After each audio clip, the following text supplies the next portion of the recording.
আলাইকুম বন্ধুরা, আপনারা সবাই কেমন আছেন? আশা করছি সবাই ভালো আছেন। আমার স্বপ্নের ছাদ বাগানে আমার সকল বন্ধুদের জানাই স্বাগত। তো চলুন, এই যে আমার হাতে আজকে দেখতে পাচ্ছেন তিনটা ঝুড়ি নিয়ে আমি চলে এসেছি আমার ছাদ বাগানে কিছু সবজি হারভেস্টিং করব বলে। তো রান্না করতে হবে, তো রান্নার জন্য আমি যে সবজিগুলো আজকে তুলবো আমি সেগুলো আপনাদের সাথে একটু শেয়ার করব। আর কি কি সবজি তুলছি সেটা আপনারা দেখে নিশ্চয়ই বুঝতে পারবেন কি কি সবজি তুলছি। আর পুরো ঝুড়ি ভর্তি করে আজকে সবজি তুলবো। চলুন, তো কি কি সবজি আমি তুলছি আমি আপনাদেরকে দেখাই। তো এই যে দেখতে পাচ্ছেন আমি চলে এসেছি একেবারে সবজির কাছে। তো এই ক্যারেটে আগে আপনারা দেখেছিলেন আমার 4টে বাঁধাকপি লাগানো ছিল, তো অলরেডি আমি 3টে তুলে নিয়েছি। তো এখন আর একটা অবশিষ্ট পড়ে আছে বন্ধুরা। তো চলুন, এই অবশিষ্ট বাঁধাকপিটা আজকে আমি হারভেস্টিং করে নেব। তো চলুন, এটা আমি তুলে নিই, এটা আমি আর রাখবো না। তো এই যে দেখতে পাচ্ছেন সুন্দর একটা বাঁধাকপি, এটা তুলে নেব। এই যে এবার মাটিগুলো এভাবে আমি সুন্দর করে ঝেড়ে এই ক্যারেটে ভালোভাবে রেখে দিচ্ছি। এই ক্যারেটে যে মাটি আছে আবার আমি গ্রীষ্মকালীন অনেক সবজি লাগাতে পারবো। তো এই যে দেখতে পাচ্ছেন বাঁধাকপিটা কত সুন্দর লাগছে, মাশাআল্লাহ। তো চলুন এইখানে আমি রেখে দিই বাঁধাকপিটা। আর কিছু জিনিস আমি কাটবো, সেটাও আমি আপনাদেরকে দেখাই। তার জন্য নিয়ে নিয়েছি ঝুড়ি আর কাটার আর ঝুড়ির অবশ্যই দরকার হবে। তো চলুন আমি দেখাই, যে জিনিসটা দেখাবো নিশ্চয়ই সবার লোভ লাগবে।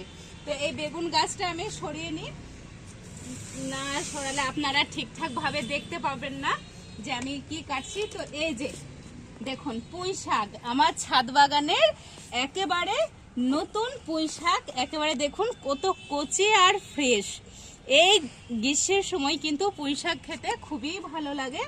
তো চলুন আমি আজকে এই তাজা পুঁই শাকটা হারভেস্টিং করে নেব বন্ধুরা। তো আপনারা কারা কারা ছাদ বাগানে পুঁই শাক লাগিয়েছেন অবশ্যই কমেন্ট করে আমাকে জানাবেন। তো এই যে দেখুন কত ফ্রেশ আর অর্গানিক, তাই না? দেখে ভালো লাগছে না লোভ লাগছে, কোনটা আমাকে কমেন্ট করে বলবেন। নিশ্চয়ই লোভ লাগবে, লোভ লাগারই কথা, কিছু করার নেই। তো যার লোভ লাগছে তারা চলে আসবেন আমাদের কাছে, তারা নিয়ে যাবেন। তো একটা আমি কাটলাম এই ক্যারেট থেকে, আরও একটা আছে। তো চলুন আমি আরও একটা পুঁই শাকের কচি কচি ডগা দেখুন একেবারে কেটে নিচ্ছি ফ্রেশ।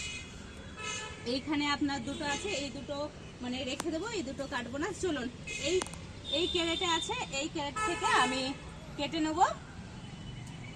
তো এই যে এই ক্যারেট থেকে আমি আরও দুটো পুঁই শাক দেখুন সুন্দর একেবারে কচি কচি ডগা কেটে নিয়েছি। তো আমরা যেহেতু বাড়িতে দুটো লোক, সেজন্য আর বেশি দরকার হবে না। চলেন এই 4টে ডগা যথেষ্ট। তো এই পুঁই শাকটা আমি রেখে দিচ্ছি এখানে। তারপরে আসুন আমি আমার আর একটা জিনিস দেখাচ্ছি, যেটা মানে আমি কন্টিনিউ মানে শীত ভোর যে সবজিটা আমি তুলি সেই সবজিটা এখনো আমি পেয়ে যাচ্ছি। এখন প্রপারলি গরম আপনার পড়ে গেছে, তাও কিন্তু এই সবজিটা আমি কন্টিনিউ তুলছি। তো চলুন সেই সবজিটা কি আমি আপনাদেরকে একটু দেখাচ্ছি, আর দেখে সবাই বলবেন যে বাবারে আপনাদের ছাদ বাগানে এত টমেটো হয় কিভাবে। তো সেই জিনিসটা হচ্ছে টমেটো। তো আসুন আমি আপনাদেরকে দেখাই। তো এই যে টমেটোগুলো দেখুন কত সুন্দর আর গাছ ভর্তি। আজকে আর একটা একটা করে কিন্তু টমেটো আমি তুলবো না বন্ধুরা, পুরো এই যে ডাল দেখছেন পুরো ডালটাই কিন্তু আমি আজকে কেটে ফেলবো। এই যে আমি আপনাদেরকে দেখাচ্ছি। আর আজকের আমার ক্যামেরাম্যান হচ্ছে আমার বোন, মানে খালাতো বোন, কারণ আজ আমার হাজবেন্ড নেই, সে অফিসে আছে, এখনো বাড়ি আসেনি। তো আজকে আমি আমার বোনকেই নিয়ে ভিডিওটা করছি। আর এই যে দেখতে পাচ্ছেন একেবারে টমেটোর পুরো থকা তুলে নিয়েছি, গাছ ভর্তি একেবারে দেখুন কত সুন্দর লাগছে, তাই না? একেবারে লাল লাল।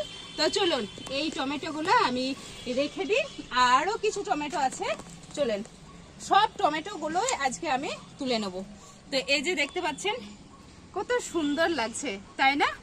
তো চলুন আরও কিছু সবজি আছে, সেই সবজিগুলো আমি তুলবো। আপাতত এইটুকু আমি তুলে এখানে রেখে দিচ্ছি। তো চলুন আর কি কি সবজি তুলছি আমি আপনাদেরকে দেখাচ্ছি। তো এই যে দেখতে পাচ্ছেন ঝুড়ি ভর্তি টমেটো কিন্তু আমি তুলে নিয়েছি, আরও হাতে কিন্তু আর একটা ঝুড়ি চলে এসেছে। তো এই টমেটোগুলো আমি ঠিক এই সবজির কাছে রেখে দিই। দেখুন পুরো আজকে বাজার বসাবো, পুরো বাজার আমার ছাদ বাগানে আজকে সবজির বাজার বসিয়ে দেবো। তো চলুন এই ঝুড়িতে আমি কি ভর্তি করি সেটা আপনাদেরকে দেখাচ্ছি। তো এই যে দেখতে পাচ্ছেন বেগুন গাছ, তো আমার এই বেগুন গাছ থেকে কিছু বেগুন আমি তুলে নেব। এই যে দেখুন এইগুলো কিন্তু বন্ধুরা আমার আগের বছরের পুরাতন গাছ, সেই বেগুন গাছে কিন্তু এখনো কন্টিনিউয়াসলি প্রচুর পরিমাণে বেগুন ধরছে। এই যে দেখতে পাচ্ছেন প্রচুর বেগুন। তো চলুন এইভাবে আমি বেগুনগুলো তুলে নিই। একটা গাছে শুধু কত বেগুন দেখেন, কিন্তু বেগুনের সাইজগুলো একটু ছোট হয়েছে কারণ পুরাতন গাছ তো সেই জন্যে। এই যে একটা গাছ থেকে দেখুন আমি কিন্তু 5টা বেগুন অলরেডি পেয়েছি, এখনো আছে, প্রচুর বেগুন ধরেছে। আসুন দেখুন এই যে এই গাছ থেকে দেখুন কত বেগুন আছে, এই গাছ থেকেও আমি প্রচুর বেগুন তুলে নেব। এই যে দেখুন বেগুনের সাইজগুলো একটু ছোট, কিন্তু এই গাছে পুরাতন গাছে বেশি বড় করতে গেলে বেগুনগুলো আপনার বীজ হয়ে যাবে, সেই জন্য ছোটতেই তুলে নিতে হবে। এই যে দেখুন এই যে এই সাইডে দেখুন কত সুন্দর লাগছে না বেগুনগুলো দেখতে। তো চলুন এই বেগুনটা আমি কেটে নিই। এই গাছ থেকেও আমি অনেকগুলো বেগুন কিন্তু পেলাম বন্ধুরা। আর আপনাদেরকে দেখাচ্ছি, এই যে একটু ক্লোজ করে দেখাও, এই যে দেখুন এইগুলো হচ্ছে আমার নতুন গাছ, নতুন গাছ লাগানো, সেই নতুন গাছেও কিন্তু প্রচুর পরিমাণে বেগুন ধরেছে। তো চলুন এই বেগুনগুলো আমি কেটে নেব। এই যে প্রচুর বেগুন এই গাছটাতে দেখুন, এই গাছটাতে দেখুন কত সুন্দর বেগুন হয়েছে। এই যে এইগুলো নতুন গাছ, আর পুরাতন গাছে এখনো প্রচুর পরিমাণে বেগুন আছে। তো বেশি বেগুন তুলা দেখালে হয়তো আপনাদের মানে অনেক ভিডিওটা বড় হয়ে যাবে, সেজন্য আমি সমস্ত বেগুনগুলো তুলে নিই, তারপরে আপনাদের দেখাচ্ছি যে কতগুলো বেগুন আমি তুললাম। এই যে দেখতে পাচ্ছেন এক ঝুড়ি কিন্তু বেগুন আমি অলরেডি তুলে নিয়েছি। তো দেখতেই পাচ্ছেন এতগুলো গাছ থেকে কিন্তু আমি কতটা মানে বেগুন পেয়েছি। এখনো প্রচুর বেগুন আছে, অত বেগুনের তো দরকার হবে না, মানে যতটুকু দরকার আমি ঠিক ততটাই বেগুন কিন্তু তুলে নিয়েছি। তো চলুন আমার বেগুন তোলা কিন্তু কমপ্লিট। দেখুন এত বেগুন হয়েছে যে ঝুড়ি থেকে পড়ে যাচ্ছে।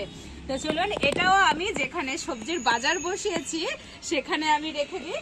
তো এই যে তো দেখুন কত সবজি আমি আজকে আমার ছাদ বাগান থেকে কালেক্ট করেছি। এই যে গ্রীষ্মকালীন পুঁই শাক, আপনার এই যে একটা বাঁধাকপি, ঝুড়ি ভর্তি লাল লাল টমেটো, আর এই যে দেখতে পাচ্ছেন এক ঝুড়ি বেগুন। তো এই ছিল আজকে সুন্দর একটা হারভেস্টিং এর ভিডিও। তো ভিডিওটা কেমন লাগলো অবশ্যই আমাকে কমেন্ট করে জানাবেন, আর আমার চ্যানেলে যারা নতুন তারা অবশ্যই আমার চ্যানেলটাকে সাবস্ক্রাইব করে আমার পাশে থাকবেন বন্ধুরা, তাহলে আমার ভালো লাগবে। তো আজকের মতো এখানেই শেষ করছি, দেখা হচ্ছে নেক্সট ভিডিওতে। আজকের মতো টাটা বন্ধুরা।